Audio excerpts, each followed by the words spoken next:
ఈ మ్యూజిక్ గిజుకు వద్దురా నాయనలారా. ఏమైంది? కరెక్ట్ గానే ఉందిగా. సర్లే బోయ్, మనం పాటలు పాడి పూలదండలేసి ఆశీర్వాదం తీసుకునే లోపల అమ్మ మీద ఎవడో అడ్డమైన వెధవ చెత్తేసిపోతాడు. మాలవై ఇందాక పాడాం కదరా, ఈ లోపల వచ్చాడు వాడు. వచ్చాడు వచ్చాడు వచ్చాడు. ఆపరా, ఆపు ఆపు. మళ్ళీ కుప్పతోటికి దండ ఎట్టి మొదలెట్టారా? ఏడాదికి ఒక్కరోజుగా. ఒక్కరోజు కుప్ప ఉడవాలి కదా. నువ్వు ఊడు నాయనా, ఊడు. కానీ ఊడ్చే ముందు ఒకసారి బాగా చూడు. లోపల పిల్లలు ఉన్నారంటే మేమందరం ఇక్కడ పుట్టి పెరిగిన వాళ్ళమే నాయన. దీనికి దండం పెట్టా. మేమందరం కుప్పతొట్లో పట్టిన కోడిగుడ్లా? మాణిక్యాలు అంటున్నాడు. మాణిక్యాలా? మీ ఇద్దరి పేరు లింగం కదా, మార్చుకున్నారా? అందుకే నువ్వు ఇక్కడ చెత్త ఊడ్చుకుంటున్నావు. అయ్యో, అందుకే నువ్వు అది ఆయన చెప్పాడు కదా పావయ్య. ఒరేయ్, ఏంట్రా పొద్దుటేలా అపశకునంగా? అయ్యయ్యో. అయ్యో సార్, పశువు. నన్నే పశువు అంటావా?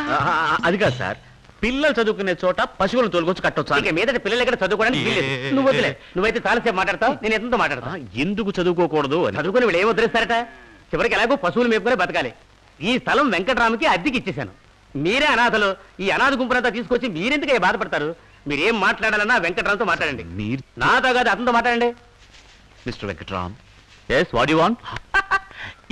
అవును, ఇంగ్లీషే మాట్లాడుతున్నాడు. అంటే మీకు చదువు విలువ ఏమిటో తెలుసు అనుకుంటాను. నువ్వు ఉండరా. పిల్లలు చదువుకునే చోట పశువులు కట్టొచ్చా? చదువు ముఖ్యం కదా.